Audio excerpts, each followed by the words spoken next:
Thank you for calling Death Before Desk Job. If you are this week's guest, please leave a message and Paul will call you back once he finishes the intro. Hey Paul, it's Brooke. It's Brooke Pelczynski. This is like the second time I've called. Maybe I thought you'd pick up. I'll try again later. Bye. Hey, this is Paul, and you're listening to Death Before Desk Job, the podcast geared towards creative people who are pursuing, or who would like to be pursuing, their creative endeavors to their heart's content. This week I have the pleasure of speaking to a longtime friend, Brooke Pelczynski. She's an artist, illustrator, ceramicist, and a proud multiple sclerosis fighter and advocate based out of Brooklyn. Her work's been honored by the Society of Illustrators. She's been featured by Yahoo. She's spoken at Columbia regarding MS. And her and I actually took Judge's Choice together at the Adobe Creative Jam back in 2015. So I've had the honor of collaborating with and winning alongside Brooke. I wouldn't have even been there if she hadn't pushed me to do it, because she's always been very good at hunting down the calls for entry. That's never been my strong suit. But she's a very determined person.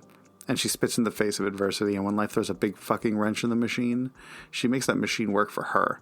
That spirit is the requirement. There's no rule on how you get that, because that comes from you.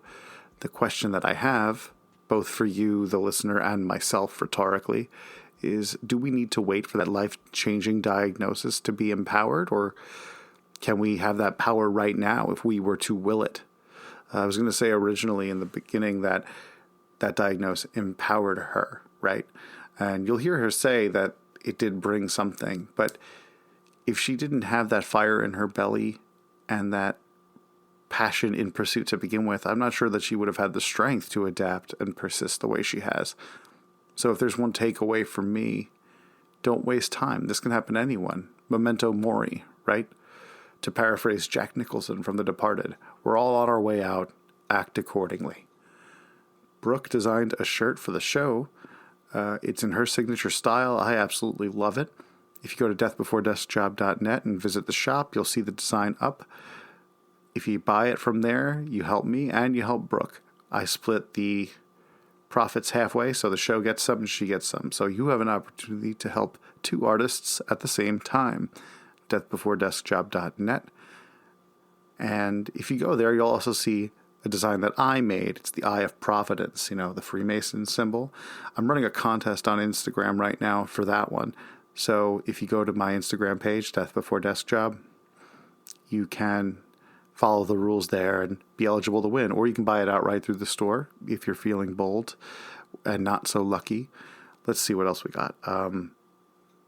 We made it to Google Podcasts. That's exciting. So if that's your preferred platform, you know what to do. Rate, subscribe, whatever it is.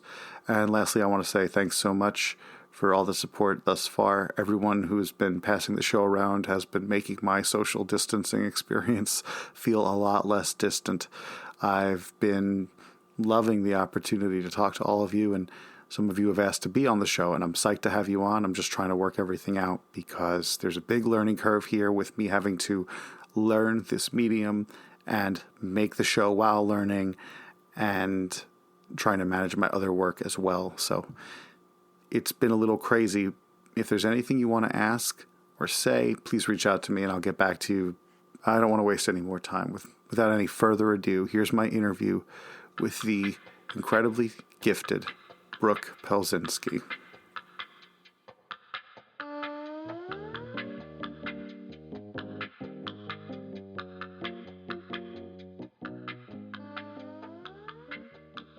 Hey Brooke, how's it going?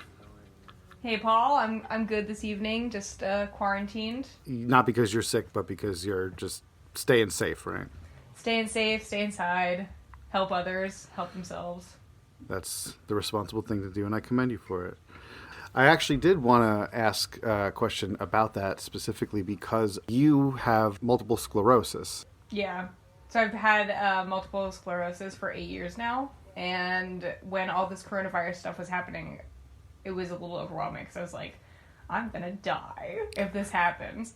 But I did a little research, and even though it's not going to be great if I get it, I'm probably going to be fine. It's mostly older people with MS because they are immobile. Right. So the mobility is, keeps your immune system active enough, and then keeps the blood pumping, the lungs good. Right. So I still walk, and that means it would just be like a really, really bad cold for me. Sure, and I don't want you to have that, and I'm glad that you don't. So thank you. I'd be quite a miserable woman. Yeah, I don't want to see that. I don't. Well, I'm glad that you are taking the necessary steps for yourself and everybody else. But I launched into that right away because I know that's something that you wear as a stamp. It's my sigil. I love that. That's a huge thing to do, to be able to take something that is misfortune, more or less, and turn it on its head. And I do want to ask about that and how that plays into your work now and how that plays into your general motivation for life. When I was first diagnosed, I wasn't even finished with college yet. I went to the School of Visual Arts, and I was finishing up my junior year, and I got that diagnosis, and I was like, what the fuck? This is a shit show. And I could see the decline in the style of art that I was pursuing, and like I had to make changes in order to just like adapt to my new body. And like my body didn't change, but the sensories in my hands and stuff changed, and like my vision and all that jazz. So I made the changes, and it was a secret blessing. I think of it now as a secret blessing. Like, when I was 21 years old, I was like, this fucking shit show. This is gonna ruin my life. But now I'm 29, and I'm like, that was the best thing that's ever happened to me. Because I think it forced me to slow down and, like, to realize the necessary steps of becoming a creative person. So you talk about the physical limitations of what your body can do. And how has that manifested in its artwork? Like, what could you have done at 20, in art school that you could not now at 29? I feel like when I had first wanted to be an artist, and like I'm first drawing and I'm doing the art school dance, I wanted to do like quite realistic stuff. And my portfolio up to a certain point was pretty realistic, like still whimsical and charming, but more realistically focused. And when I had this, the second I started dropping my paintbrushes, I was like, oh, this is not going to be my life anymore. I need to adapt. I need to like change what I am capable of doing. So I took my desire to make like more realistic stuff, and I was like, we're going to go with like these cute happy accidents. And it's charming, I think, to work in a way where my work looks a little sloppy sometimes, but it's intentionally a little sloppy because this is the hand that I've been dealt. Like, I need to figure out how to play to that strength, and I have done that, and it has worked. So it certainly has. I don't. This is something I'm going to say right here. Is that years ago? Was 2015. You and I were partners in the Adobe Creative Jam, and we got the Judges' Choice Awards together. That was a big fucking deal. That was really exciting. And What's so funny, Paul, is I didn't know who that man was who gave us the award. Yeah, James Victori, right? Mm-hmm. And I love his brash, I think brash is the better word to use, like this brash attitude that he has of like being a creative and fuck it. You're just going to do it. It's going to work or it's not. Fuck it. Yeah, some of the stuff that man does is incredibly bold. He was a professor at SVA, and he was in the neighboring buildings, but I had never met him other than seeing him speak in front of Richard Wilde's class or something. Wow. What a small world the creative industry is. But having worked with you, it was pretty cool to see your process at work. I did get to see a little bit of it in a sense because in that particular competition, we were under a time constraint and we had to... It was so fast. It was so fast. Like something like 3 hours, right? But you know what, Paul? When I think about it, it benefited me. I work better like that, where I'm like, oh, I only have this amount of time. It just needs to kind of get done. The small time constraint benefited me as an artist because I have been training myself to work quickly because I cannot hold a pencil for so long. Do you know what I mean? Right. Well, you don't know what I mean, but because of the MS, like I am easily tired and like my hands will cramp up and I'll get like this crow claw fucking hand thing, and I'm like, oh, like, only 3 hours, like, we could bump it out. So working fast for you is not a matter of necessarily just... It doesn't even seem like it's a matter of efficiency in terms of just wanting to not have it on your plate. It seems as if it's actually just a requirement for your body to be able to do it. Yeah, it's definitely just become a necessity. Which I think is like, I listen to other artists and they're like, well, I made a sketch and then I refined my sketch and then I did a this and then I did a that. I'm like, no. Like, it would not work like that for me. And I'm currently an illustrator for a team, and I do need to go through all of those hoops to get my finished piece done. So I've had to like retrain myself to work a little bit more structured to pay my bills. Sure. I mean, but my personal work is quick. Yeah. Just do it as it comes to you. If that's how you operate at, I'm not going to say at your best, but I'll say, like, if that's how you operate at your most Brooke level, keep doing it. Yeah. Yeah, I think so. So with your work being as fluid and fast as it is now, do you think that you at 20 could have looked at the work that you're doing now, and would you have said something to the effect of, oh, that's so cool, I wish I could loosen up and do that? Or would you have been a purist about it, like a snob about it? Do you think you would have been dismissive? I feel like 20-year-old Brooke was never quite snobby about art and was always like looking for a way to become a little bit looser. And I had dabbled in it in some classes, and it was received with a lot of praise, and I had dabbled it with it in other classes that I was taking, and it was frowned upon. So I think that 20-year-old Brooke would give me nothing but high fives. Like, she'd be like, oh, we did it. We finally could be kind of lazy, but still creative and, like, get it done. And, like, she would be like, we're lazy. It's cool. Like, we made it work. We made that 10-minute sketch into a whole piece of art. And, like, 29-year-old Brooke would be like, but we did it out of necessity, girl. Like, it's not a laziness. It's an adaptation of how you work. So can you speak to some of the specifics of your process and the adaptation on a day-to-day? Like, if you can, somebody who doesn't have MS isn't going to understand what your process is like. Their process is one that does not have those hurdles that you have. So could you explain maybe what in your day-to-day art process is different from somebody who may not understand what hurdles you have? I feel like in my art process, when I look through like my personal sketchbooks, because this conversation that we're having right now, it only kind of obtains to my personal artwork, not to my professional artwork, because it's a whole different world, right? You make things for love, and then you make things to pay your bills. And the people that are paying my bills don't give a shit that I have MS. You know what I mean? So I feel like with my personal artwork, I have decided to embrace the happy accidents. Like, oh, my hand shook, I fucked that line up, but that's okay. Like, it's art. And the people that look at this, they don't even know that it wasn't supposed to look like that.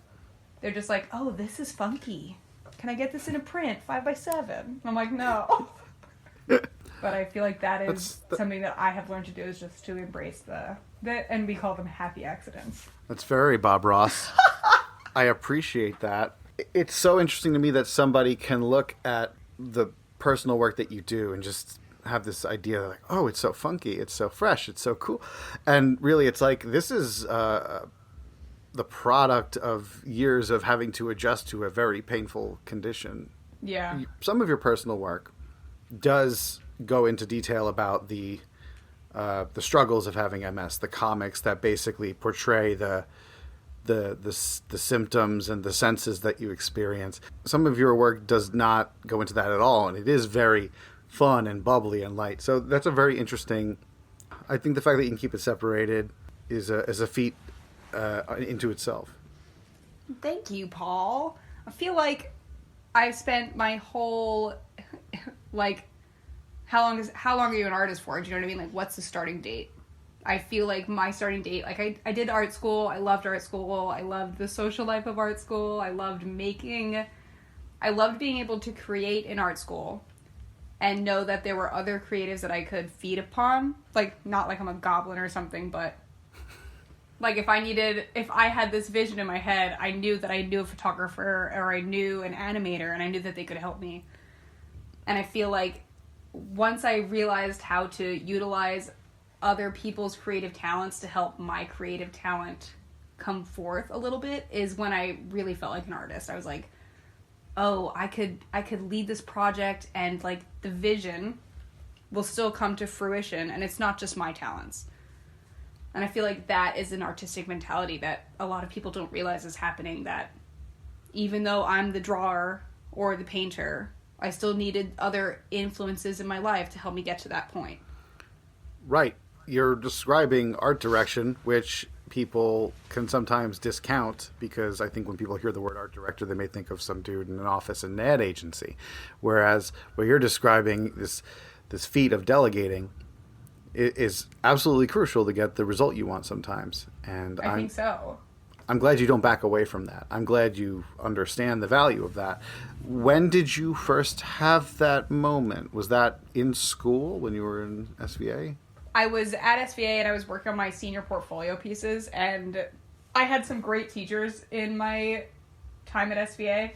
I feel like I was an illustration major, and I still to this day feel like I should not have been an illustration major. I like to illustrate, but I like so many other elements of art that were not focused on in the illustration course. In my senior portfolio class, everybody was pitching this like series of drawings, whatever.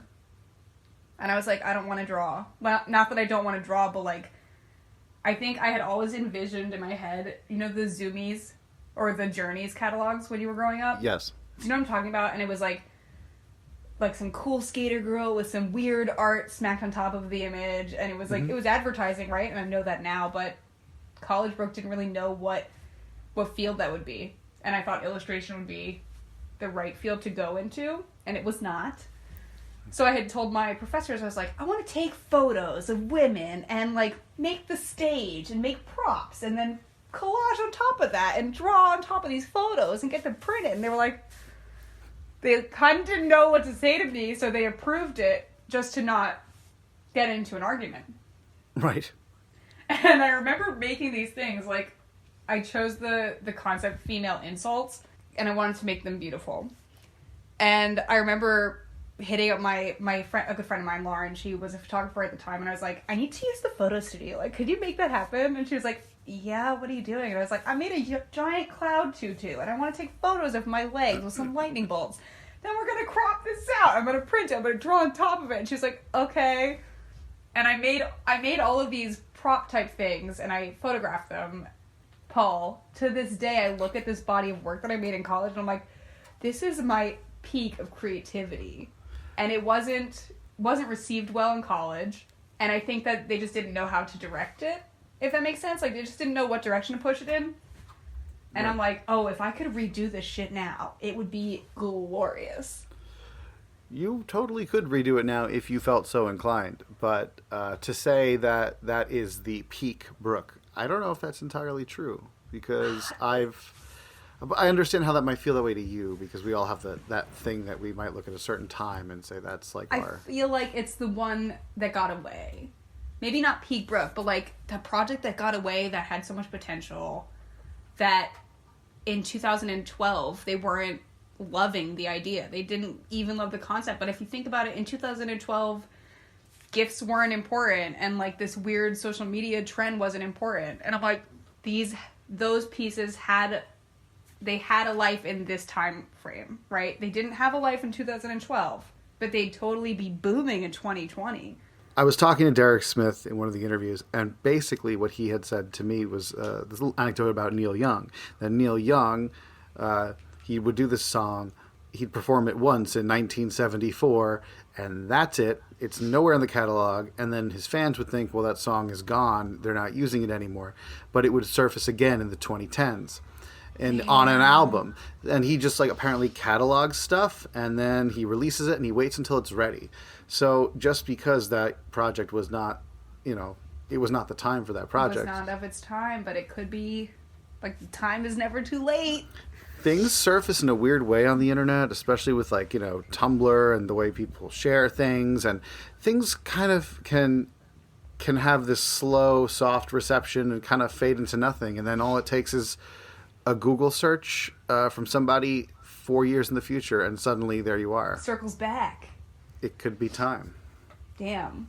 Maybe, Paul. I need to find a photo studio. But, like, I always, like, in high school, I always felt so inspired by I like grandiose imagery. Things that are, like, overly dramatized, but still meant to be beautiful. Like, things like Moulin Rouge and Chicago and the movie 9. And it's all, like, it's quite theatrical, you know what I mean? Sure. And I like that so much, and I always want my work to be like that, but I haven't found a way to make that happen yet. One day.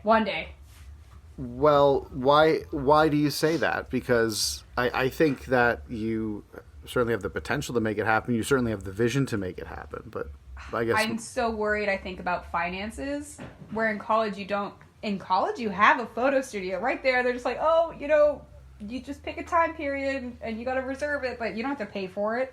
Right. And you had the help of all your peers who, they don't want your money either. You know what I mean? Right.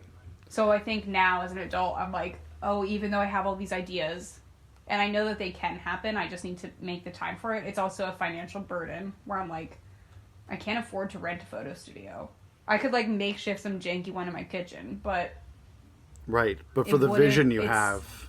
The vision I have requires all of these things that I don't have access to right now. Maybe when I'm a 55-year-old woman, I'll be able to make my own Mr. Brightside music video, but not yet. I think that's definitely where it all started. Like, that's great. Let's get into that. So where did it all start? Mr. Brightside music video with all the burlesque girls. That's it. That's like the height of my visual like sensory overload. I was like, I want to do this. Like, look at these beautiful overly decorative women and like this beautiful man with his eyeliner. So it was that and like anime, because you know what, pre-high school Brooke, like 8th grade 9th grade, was into like anime and all that kind of bullshit. Yeah. And then she went to high school and they were like, you're a loser. And I was like, I got a feeling there's something wrong. Like, I can't watch this shit anymore. There's nothing wrong with you. It's wrong with them. I mean, I'll tell you point blank. I think it's beautiful. I don't get it. I just can't. I mean, I've just never had the head for it. But you were telling me the other day, actually, because we were talking the other day on a family and friends chat, and you were saying something about My Hero Academia. And is that what it's called? You were telling me about that one? It is. That is what it's called. I watch it.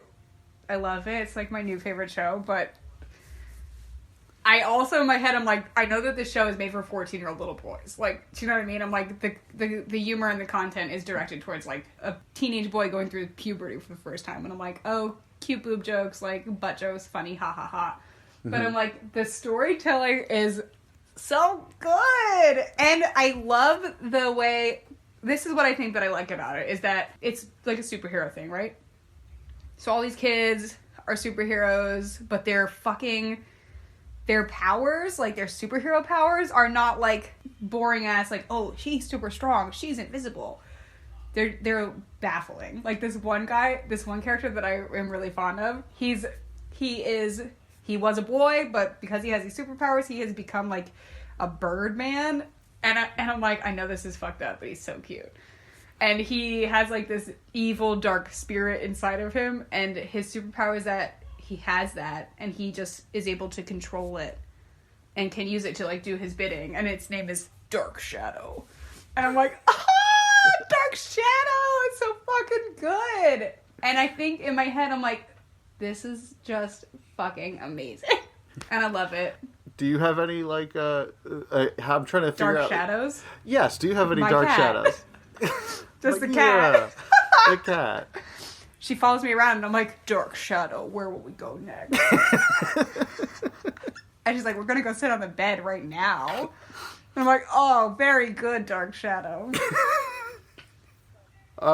So we're talking about... Are you crying, Paul? I might be, because I'm picturing you just talking to a casual Dark Shadow. I talk to it all the time, especially now that we're, like, being in quarantine is terrible, but I'm also like, oh, I get to bond with my animal all I do is spend time with the fucking cat. And it follows me around the house. And you know what? It probably has always followed me around the house. But, like, it's so noticeable now. And I'm like, I'll just get up off the bed to go pee. And she'll be like, oh, well, I'm coming. And I'm like, no, just sit here. Wait, I'll be right back. Personal space. She doesn't know. They don't know. Before, like, Dark Shadows came from Influences, which was this specific music video from The Killers, and that visually having some sort of connection to you, where you see these burlesque women and things like that. You look at this, like, if you trace it back earlier, there's anime and things like that, and this storytelling, these beautiful visuals. You had said previously that as you were experiencing these changes through your body from ages 20, 21, when you first got diagnosed, to now, and having to adapt to this style that you were capable of producing comfortably, quickly, efficiently, what have you, and expressively, of course. Did you look to other artists who had a looser style, and would you be able to point to who they are and maybe what you feel that you pulled from them? I love other people's art, right? But I don't look at other people's art and think of it that way, which I think sounds weird. I think it makes me sound like a shitty artist. I like impressionist and expressionist artwork, but I don't look at them and go, oh, that's a really inspiring part of my life, because it wasn't. I just personally like them. I don't think that my work draws anything from them. I just like to look at them and go, oh, very cool. Growing up, my dad, we don't chat anymore, but my dad used to collect art, and he collected this artist called Krasnaski, and I hated the stuff growing up. Like, I hated it. It was so ugly. But, like, as I grew older and, like, went to art school and, like, started to realize, like, the things that I'm drawing, I think I see more of that in my work. And it's, like, these weird puzzle faces and, like, this weird sense of space, right? There's almost no space. There's no walls, no nothing. It just kind of is flat, but the characters themselves make up the space. It's weird. I think I understand what you're talking about, because I'm familiar with your work, and I know you used to do these big combinations of these very cool illustrated caricature faces that used to be molded together. Is it sort of in that vein? Yeah, that is exactly kind of what it is. Like, I wish I can't even find this man on the internet sometimes, but I'll have a photo of it soon. In my personal work, I like to draw faces that, like, oddly fit together, and they're in the same space, but there's no sense of depth or anything. And I think growing up, I had seen that all the time, because my dad collected this fucking artist. That is the timeline, right? Like, weird emo high school Brooke likes all this burlesque bullshit, but is, like, secretly looking at these fucked up paintings that her dad has hanging all over the house, and is like, well, how do I like marry these two concepts? And it's totally on this subconscious level that you're not obviously processing. I mean, exactly. And then when my parents went through a shit divorce, and my mom was like, I'm gonna burn all these paintings. I was like, no, I want one. Like, why would you do that? And she goes, they're ugly. I was like, yeah, they are, but, like, I kind of like them. Like, I just wouldn't let me have one. So I feel still kind of attached to them. So when you do these kind of things, these faces and these collages, these loose things, what does this process feel like? When, if it's I'm going to do this tomorrow morning, and you go to bed and you wake up, what does that day look like for you? I don't plan my art days. It's kind of on a whim. It'll be like, I have nothing to do. This is a perfect time to, like, sit down and make some stuff. I'm very easily unmotivated and bored, so I find different ways to be creative. So for a while I was painting on canvas, and then I haven't painted on canvas in a minute. I'm kind of like, I'm bored, I don't want to do it right now. Tools are expensive. And I think all of my struggles with art always come down to a financial burden, where I'm like, these things are so expensive, and they don't tell you that when you're going to art school. Do you know what I mean? They don't mention the fact that, like, you want to do all these cool things. You can do them. Also, $10,000 in debt. Like, no, I don't want to. So I think that I often change my medium. So I will paint for a couple of weeks because I'll have bought paint.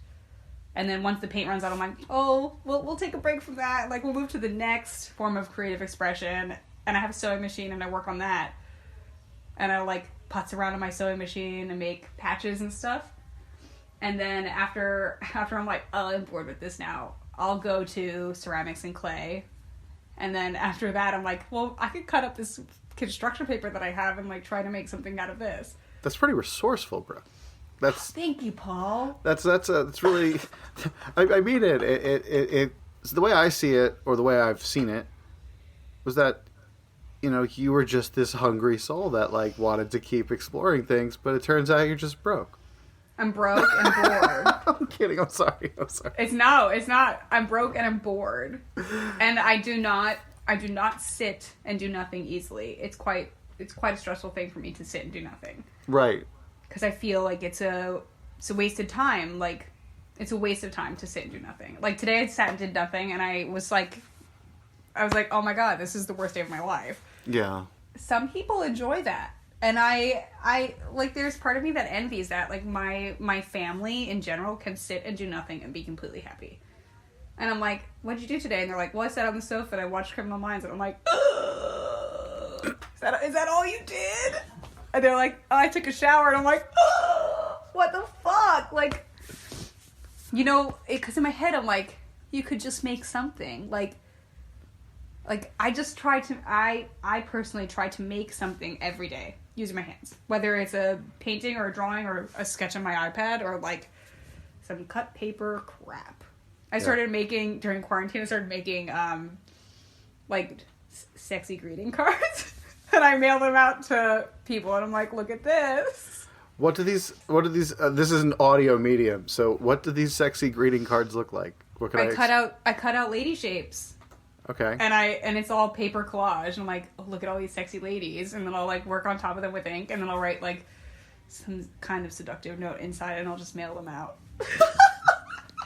To people you know or to strangers? Yes. Okay. No, I mean, could you imagine? It'd be quite a cool art project if I mailed them to strangers. You like, definitely. I think about you as I lay in bed at night. But no, I mailed them out to people I know. I know that we talked about these paintings in your house now and all these other things for when you were a kid and like reconciling that. Now that you are a professional and you are doing this on a day-to-day and not only holding down a regular job where you create for a living, for clientele, but also to push your own name forward. One thing I caught on to in your comics, and I noticed it over the past 6 months, your comics had one certain type of style, and I feel like for a little while there, it picked up a very New Yorker cartoon vibe that I want to bring up because it was so convincing that when I saw it, I 100% thought you hit it.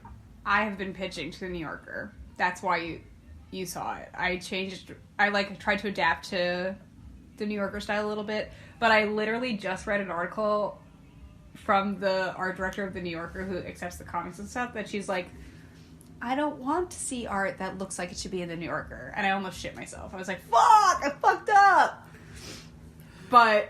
But yeah, so those comics, they were intended for pitching to the New Yorker. Well, that's something I want to talk to.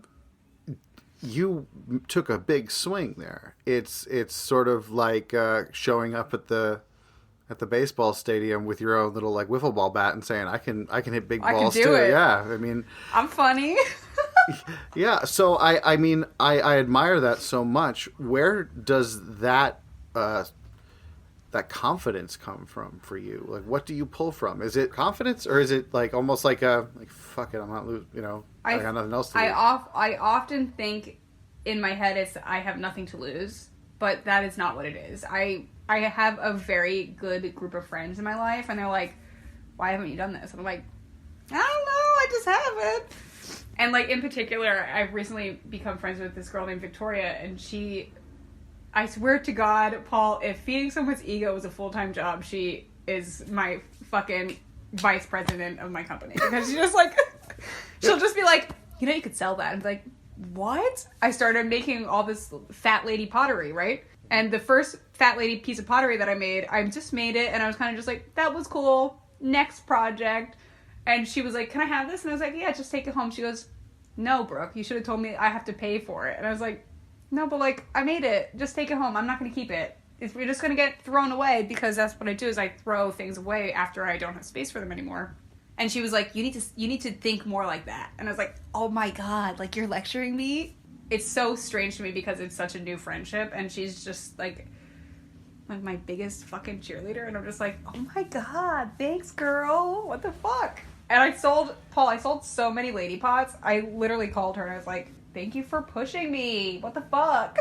You know, a similar thing happened to me with the stencil portraits I was making. I was making a birthday gift for my roommate at the time, or a Christmas gift or something. The other roommate saw it and said, could you do something similar for a Secret Santa for my coworker or something? I think that's how it happens. I think the most successful artists are successful business people. They're not really necessarily great artists. They're just strategically great business minds. And I feel like it causes great artists to go often overlooked, right? They don't have that mentality. They're not... Like, I'm content working at the pottery shop, like, painting and working on kids' parties. And, like, that was enough for me. And then my friends are like, don't you think you could do more? And I'm like, oh, I guess so. Like, I don't really think about it. And I think that after, like, that cheerleading had commenced is when I started to, like, take myself more seriously. And that is the moment where, like, I was like, I'm going to submit to the New Yorker. And that was it. Right? Like... That was the moment. And I was like, oh, fuck. Like, I just did that. And she had gotten back to me and was like, these are great, but not what we're looking for. Like, submit again. And I was like, oh, okay. I'm just going to keep going. I think I'm always worried that I'm too old. Like, it should have happened. I think in my head, I'm like, it should have happened already if I was going to be really successful. And then I have a very good friend of mine, and he was like, I'm going to do his fake voice too. He's like, Brooke, it's a marathon, not a sprint. And I'm like, what? He goes, being an artist, you know, it's a marathon. It's not a sprint. And I'm like, oh my God, what the fuck? And I think hearing that really just like broadened my understanding of the path that I've chosen, I guess. Right. I can understand the feeling of this should have happened if it was going to happen. Because I am older than you. And so to feel that way where it's like, it should have happened by now. I should be a little further along. I should have more of this, more of that. The things with the most visibility tend to be people who are the most exceptional cases. Paul, I also, like, as I'm growing, I also have to, like, constantly remind myself, I'm like, most of these people that I see that are really fucking successful are not paying their own rent. And they're not, like... They just have other things that I don't have. So it makes sense that their path was a little bit more streamlined for them. Do you know what I mean? Like, they could focus on exactly what they wanted. Where I had to sling fucking... I was waiting tables and watching other people's kids and changing diapers for years before I could even think about having a career in art. So I think that's something I always have to remind myself about. It seems from the outside that you've made tremendous strides. Your work is... consistently good. You are regularly putting things out. I think you have not only strong convictions, but an admirable background to boot. So as far as not getting there, I think you're where you need to be. And I think it's only a matter of time before you get further along. But that's just my opinion. Thanks, Paul. I read some cheesy... I fucking hate motivational, like, typeface crap you see on Instagram, but I saw one the other day, and I was like, oh my God, I'm gonna cry, it's so perfect. And it was like, the stupid quote was like, do you remember where you wanted to be was exactly where you are right now? And I was like, oh my God, get the fuck out of here. Because, like, there was a point in my life where I didn't even have what I have now, and it's all I could think about was like, oh, I'll have, like, a steady comic gig, and, like, get to have a creative outlet and something I love. And I have all those things now, and now I'm like, but I want more. Like, what's the next step? Well, you're hungry. You got to stay hungry. That's critical. I'm famished, Paul. I'm starving. Well, stay that way as long as it suits you. But that sort of brings me to the point of like having a healthy work-life balance. And you touched on your friends group being very supportive and encouraging. And you talked about being gainfully employed as a creative and then pursuing these things on your own and how that all sort of works together. So do you feel that there are ways your work-life balance could improve? And do you feel that there are ways that your balance has improved dramatically over the past, say, year or so? I personally still wish that I made an effort to put aside a select amount of time for my personal work. Because I don't do that. I kind of just fill it in when I have the time. Where I think if I put like 10 hours in my week already just for my personal stuff, it would be different. Because I don't. I'm just like, oh, I have nothing to do right now. Now is a good time to paint. I would say if you take advantage of any available time, then you're already on the right track. But I can understand why you'd feel that way, maybe. How do you think things would be different if that was the case? I think I would probably have more work to show. That's what I think it is. I would just have more work to show for what I'm doing. Like, I work... So, my schedule is that I work 40 hours a week. I don't right now because of coronavirus, and we're all on furlough. Sure. But I was doing 40 hours a week illustrating for a company called Dot Dash. And then I teach clay hand building classes at the Painted Pot. 2 classes, they're 3 hours long, so I do 6 hours of that, and then I make 3 MS comics a month for Health Union. And that is like my financial structure. And I think it's hard sometimes to fit my painting and my sewing projects and my clay hand building projects into that time, because I'm like, oh, I also have a social life, and I think my social life keeps me completely grounded and like happy. Because if I didn't have the friendship circle that I have, I would probably be quite a miserable woman. What kind of work does Brooke see in the empty spaces where work would be if you had more time? Is there something that you know that you want to be working on that you haven't? I love painting on canvas with oil paints, and I want to become fantastic at that. I think I'm quite good. I sold a painting 2 years ago. Congratulations. My first one. Very nice. And I fucked up. I only sold it for $400, and I will never live that down. Because I went to, like, the people that bought it, they have, like, a personal gallery, and they invited me to the opening of their personal gallery. And I think that the man that bought the painting forgot that he bought it from me. So he was telling the story of how he bought this painting to somebody else, and I had happened to overhear him. And he was like, these young artists, they don't know. He's like, this is a beautiful $1,000 painting, and I bought it for $400. And he goes, I'm a lucky son of a bitch. And I was like, what the fuck? So I went over afterwards, and I was like, that's my painting that you bought for $400. I hope that you cherish it. And I know they do. I know they cherish it. But I'm like, one day I'm going to make another one, and it's not going to be $400. What's the lesson there? Like, what did you take from that? The lesson, I think, is that I was so overwhelmed that I even got into a big group art show. And I had no idea how to price art. I still don't know how to price art. Do you know what I mean? There's not a hard and fast rule for these things. No.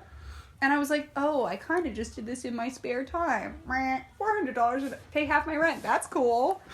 And I think that the lesson I've taken from this is that learn how to price your stuff. Learn how to price your stuff. Like, you are worth more than half of your rent. Your time is valuable, right? If you're not fucking working a 9-to-5 and this is how you make a living, like, treat it like that. And that was 2 years ago, and now I'm like, I'm selling these pots for $70 a pop, and that is okay. And I've learned that, like, it is okay to see value in your work. And you don't have to price your work on what you think other people value it as. Like, it is your value. It is not their perception of your value. I was just so happy when I sold that painting in general. Like, I almost shit myself. Literally. I was like, this is the biggest moment of my life. But, like, now I'm kind of just like, oh, so this man has my beautiful painting in his fucking gallery. And, like, it looks great. And I know that it's loved, but I fucked up. I cannot fault you because I would have no earthly idea how to price my own work for sale in that forum. How do you do it?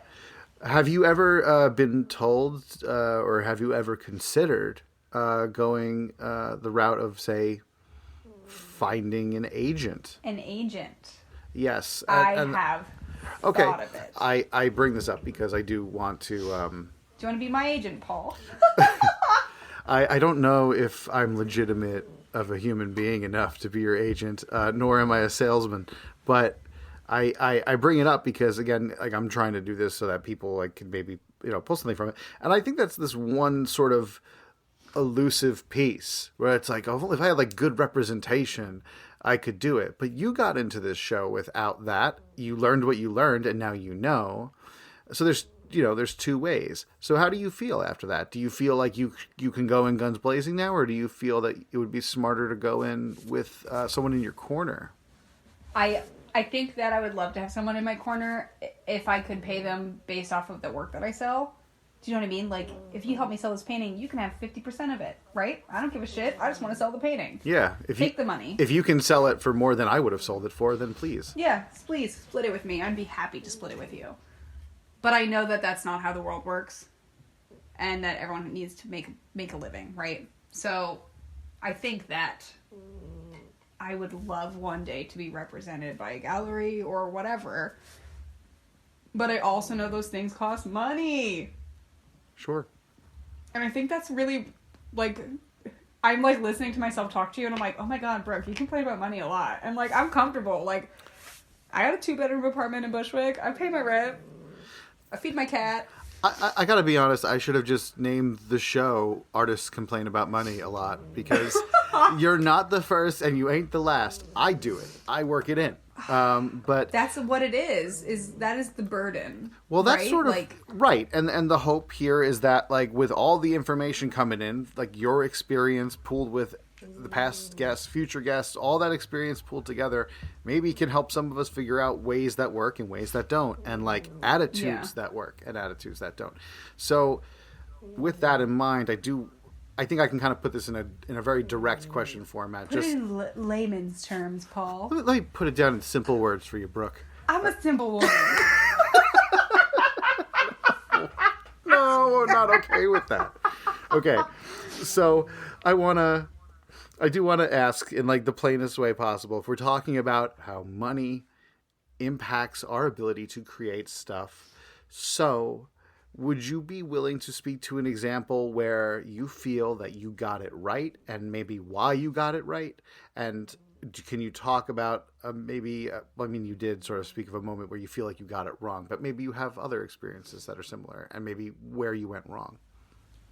I feel like I got it wrong in that instance, right? Because I was so overwhelmed by being invited into this big show. And it was my first, like, this is before my art career has kind of picked up in the last 2 years. It was not a slow incline for me. It was kind of just like you have nothing and now you have a lot of things on the plate. And I think that I was so overwhelmed to just be invited into that. I took it as kind of just like, oh, you're really lucky. Not that, like, you worked your ass off for this. You paid for school for this. Like, you've been trained for this.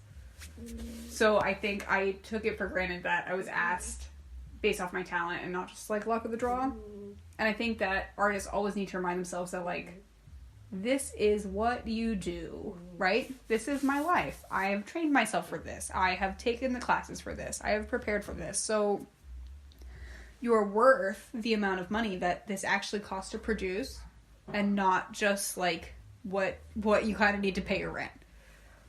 And I think that is the lesson I took from the painting experience.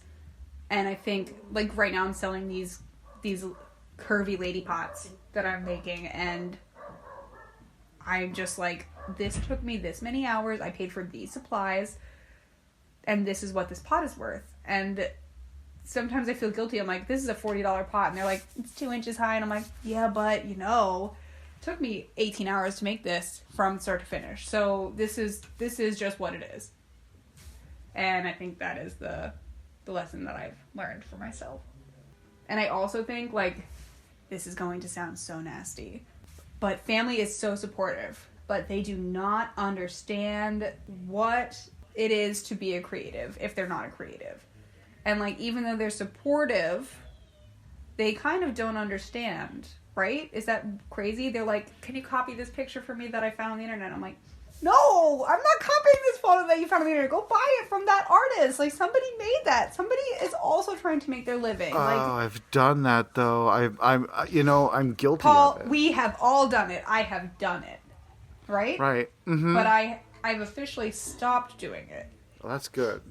Like, as soon as I got my first real job, I was like, I'm not doing this anymore. Like, you want something you saw from an artist. Go buy their work, right? Like, if you want to buy my work, buy my work. But you don't want to buy my work. You want to buy their work and you want me to do it so that you feel like you're supporting an artist, but you're not. You're stealing from another artist that also needs support. Right.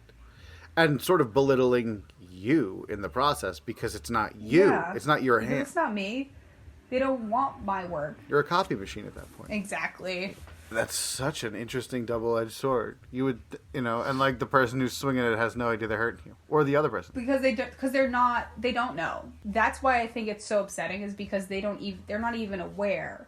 And I'm like, it's not okay. I'm not copying this girl's fucking picture that you found on Etsy because you don't want to pay her and you want to give me the money. And I appreciate that support, that you want to pay me to do something for you, but like, pay me to do something that I do for you, right? Like, not copying some girl's fucking rose watercolor painting. I'm like, I don't paint fucking roses. I paint boobs and fat ladies. Like, get out of my face with these goddamn flowers. Great subject matter. I approve.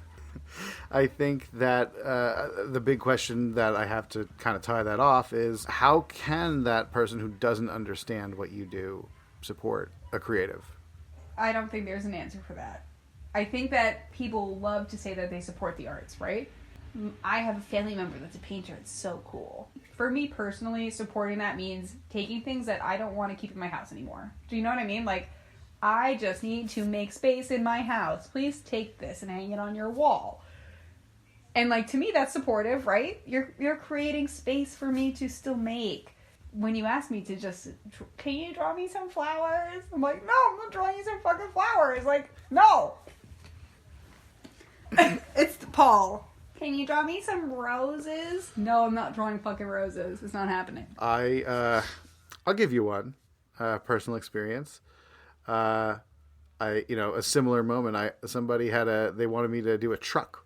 It looked like it could have come from Home Goods, and it was moderately personalized, right. with just had somebody's names on the truck. And this is coming from somebody very close to me. And they asked me to do it, and I did it, and I was grateful they asked me to do it. But it was like, as the artist, I'm having this moment of guilt and just sort of is guilt. Shame. It's shame. Shame, because it's like, wow, oh man, this is a weird pride, guilt, shame hybrid conversation here, and I don't want to go too far into the woods on it, but I just want to see if you relate to it, where you have this moment of like, thank you for supporting me and understanding that you can pay me to do something and I'll do it. Thank you for trusting me. All that, all positive. But I feel this moment of shame from like, I'm clearly taking money out of another artist's mouth to do it because I need it. To do it because you need the money. And I am, oh my gosh, if you could talk face to face with that person and say, that other artist, and say like, hey man, look, I was starving. And then, maybe they'd go, hey, I'm starving too. I get it. But it doesn't feel good. No, it doesn't feel good. And I'm always like, I just like, there is no way. It's a double-edged sword. You know what I mean? I feel like that is a battle that will go on for the ages. I had a job like this, Paul, where this man was like, would send me photos and be like, can you just draw this and like change the colors and like move this person over? And I'm like, I mean, yeah, I can, but like, why are we just copying this person's shit? Like, you're starting your own company. You should be making your own content, and you're not putting that effort in. And it was air quotes. It was my first job. And like, it was totally not a job. It was totally a scam. But like, I didn't know that at 22 years old, nobody had prepared me for scammers. And I did it for like a month. And then it came to the point where I was like, I'm not copying this person's stuff. Like, this is crazy. And he was like, well, we just need to build a deck. Well, this is just inspiration for what we're really going to do. And I was like, no, it's not. Like, you're ripping this person off. Eventually, I had quit, and a friend of mine that was working there as well, we had both quit, and we were really, really shitty. And, like, we took all of the... He worked in Trello, like, that's how we did all of our assignments. Mm-hmm. And my friend and I deleted all of the assignments out of Trello, so we had nothing. And we just, like, left, and we didn't say anything. We stopped answering emails. But I was like, this should have been a huge red flag. Is that you just want me to copy something. That's the fucking red flag. And you don't realize that when you're starving and want this career. Or you realize it, and frankly, you're just hungry, like you said. So. And you're and you're just hungry. And you gotta do what you gotta do. Right. It can make an artist very quickly go from, like, a struggling creative to, like, a forgery expert. A vulture. Fucking vulture. It's like, I'll eat those scraps. Thank you. There have been things that are legally questionable that I've been asked to do because of a computer skill or because of the ability to render something or whatever. Yeah, they're like, oh, just copy this, and tweak it a little bit. I'm like, no, I'm not doing that anymore. Like, well, that's not going to be... That's an important thing to get away from. And I'm glad you did. And fucking thanks for sticking it to the man. It was so satisfying when we did that. I was like, are we doing this? My friend's name is, we'll call him D. He was like, I'm going to push the button. I was like, oh, do it! It was like lighting a fucking match. And I was like, we gotta do it! We're doing it right now! That makes me happy. And it was great. So what, for the aspiring, you said, you stumbled into this scam. The aspiring visual artist who may not be able to spot one. Any other red flags to keep an eye out for? I think when someone asks you to copy work, red flag number 1. And then red flag number 2 is like, well, I can't pay you yet. Well, I can't pay you yet is the scam, right? It's not a friend. It's not somebody on Instagram. It's not a one-person entity that's just like, I can't pay you yet. It's a company. I can't pay you yet. What the fuck you mean you can't pay me yet? You got money for advertising, you got money for all this stuff. You hired an assload of people. What do you mean you can't pay us yet? Well, when we produce a first event, then I'll pay you. Well, the events aren't happening, so what the fuck? And I think that is the key. Those are the flags. Do you take preventative measures to protect yourself as far as, like, contracts, or do you... I do now. I have an invoice contract, so I don't have, like, a contract with, like, a lot of words, right? It's kind of just, like, an invoice, and I'll be like, here's my invoice, you have to pay me in 2 weeks of receiving this invoice. And that's how I've handled things that I work on for myself and not for, like, a big company. Right. Anything to make you look more legitimate than just... than some fucking artist you found on Instagram. Exactly. I know it's impossible for one person's experience to, like, guide an entire world full of people's experiences. Nobody can do the same thing the exact same way, that kind of thing. Are there any tools, any sort of things that you've come across, whether it be, software or physical tools that you use to create your work? I have a story for that, Paul. I have been quite a stubborn creative my whole life. I was like, I only work on paper. I only work with watercolor. I only work with ink. I'm never migrating from that, right? I was like, this is who I am. And then my boyfriend had given me his old iPad and the pencil. And he was like, this is a tool. You could use this. This is going to be great for your career. He gave it to me about a year ago. And I never touched it. I was just like, thanks. And I was like, not resentful towards a gift, but like, kind of like, I'm not using this. Like, I work on paper. I don't need this kind of a tool. And the goddamn iPad has changed my fucking professional career. Right? Right. Yes. And I got it. I was like, and I still, like, I started using it and I used it like once or twice and I was like, I hate this. Like, this is not who I am. Bye. And then I was like, I got offered a real job and I was like, oh my God, I need to be able to, like, bump work out in a certain amount of time. And there's no time for paint drying and mistakes and redos, right? And then having to capture that work and scan it and do all those other things. Yeah, exactly. And I was like, I mean, I have a scanner because I had only worked on paper. But I was like, oh my God, like, it is not happening. Like, I'm never going to have the career that I want if I refuse to embrace the fucking Procreate. And now Procreate is my best goddamn friend. Right. And I love it. It's my favorite thing in the world. I'm like, I could just putz on the iPad and, like, if I don't like it, I can erase it. And it's fine. And it costs me no money. Because you know what? We all, like, the whole conversation is about money, Paul. Paper costs money. Paint costs money. But, like, the iPad, once you have it, it don't cost you any money, right? Right. I mean, what's electricity to charge the thing, I suppose, really? Exactly. Exactly. And I'm like, was this the best investment I ever made? Maybe. And, like, I didn't even make the investment because it was a gift. Right. So you got very lucky in that department. That's awesome. I got so lucky. But my stubborn ass waited a whole year before she picked it up. What's the lesson there? To just be open to new ways of creating. And, like... I feel that was such... Okay, fine. I know what you want me to say.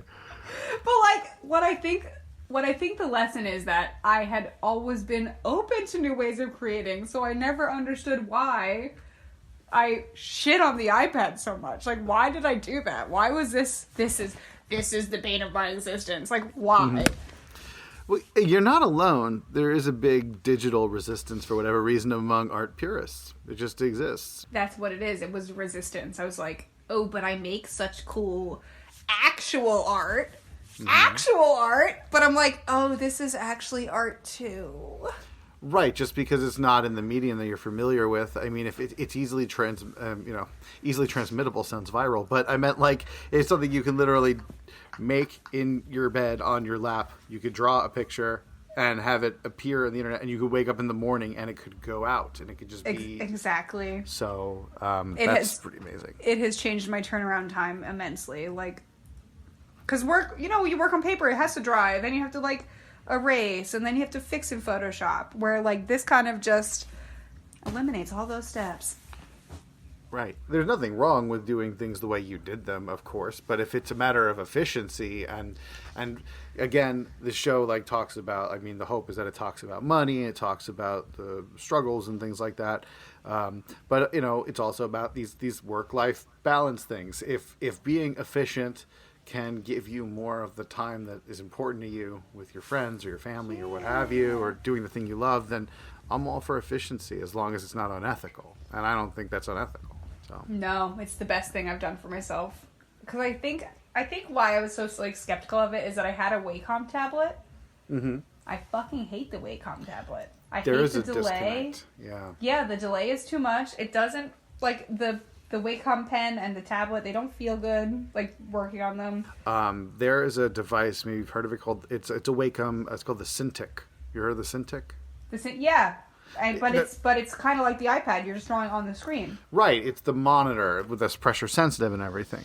I remember at the school store, they had a Wacom Cintiq in the display, and it was $2,500. And I remember like thinking, oh my God, if I could ever one day have that sort of thing, that would be incredible. And then I watched that product. I would check every, month or two for years to see if it would ever get more affordable. It never got much more affordable.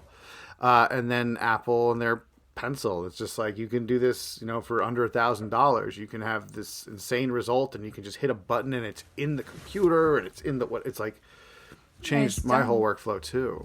I just learned about AirDrop.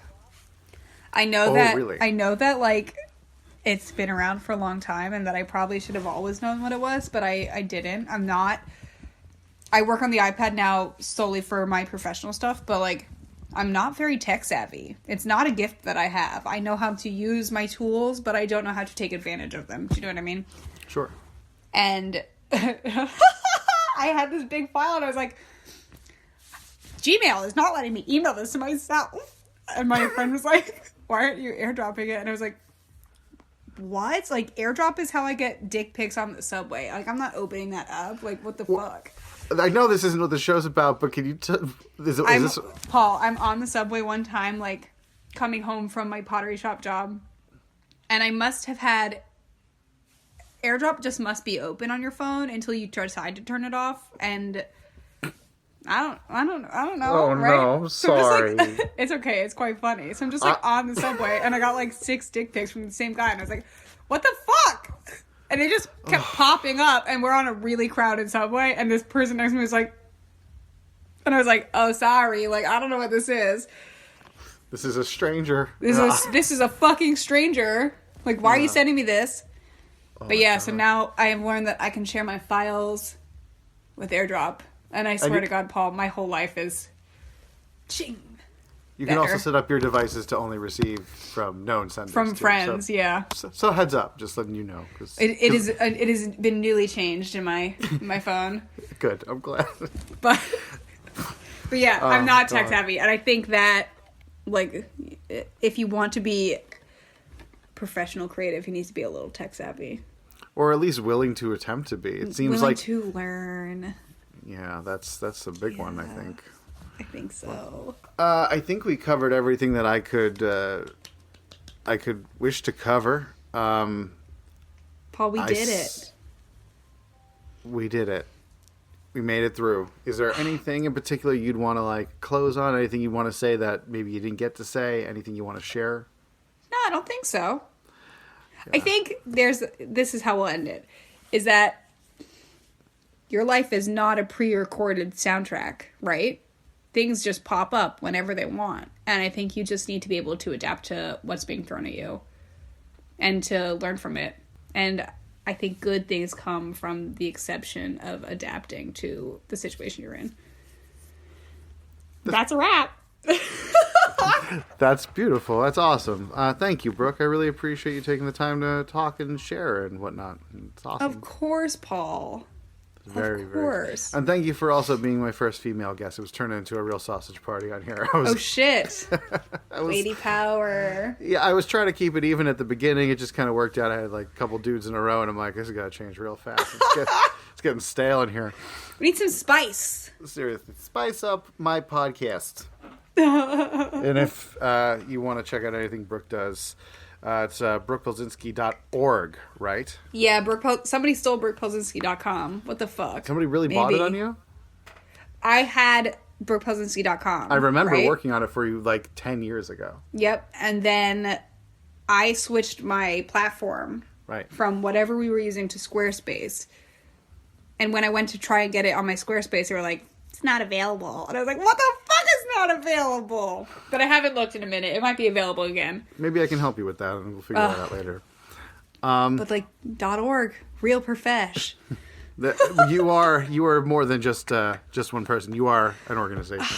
I am an organization. I am a multiple sclerosis advocate.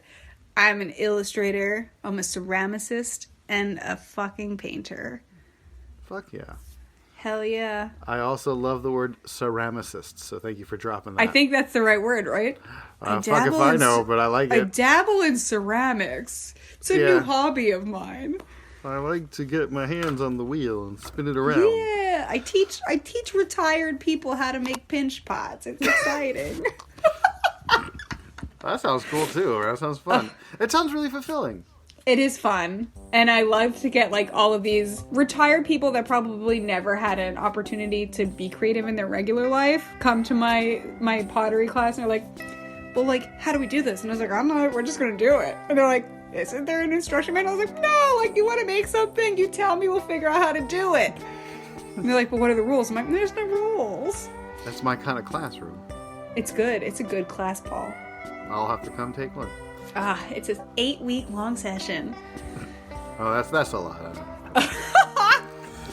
Thanks a lot, Brooke. I appreciate you coming on. Thank you for having me, Paul. It was great. Bye. Bye. Thanks again for being on the show, Brooke. Thank you for making a new design for our shop. deathbeforedeskjob.net/shop. You can get Brooke's tombstone design. If you want to see what Brooke does, you can check out brookepelczynski.org. BROOKEPELCZYNSKI.org. Or you can check out Brooke Pelczynski _art on Instagram. And I'm going to put a link in the show notes for all of her stuff, so don't worry about spelling it. Is there anything else? Oh, so usually I capture the audio from the calls on my end, but Brooke had a mic, so I said, you know what, send me the audio and I'll stitch it in. It'll probably sound clear. It sounded too clear. I'm editing. I'm like, what is this sound? It sounds like snoring. It was Dark Shadow. That's Bagheera, Brooke's cat. So, if you're wondering, just thought I'd let you know. All right, have a good week, everyone.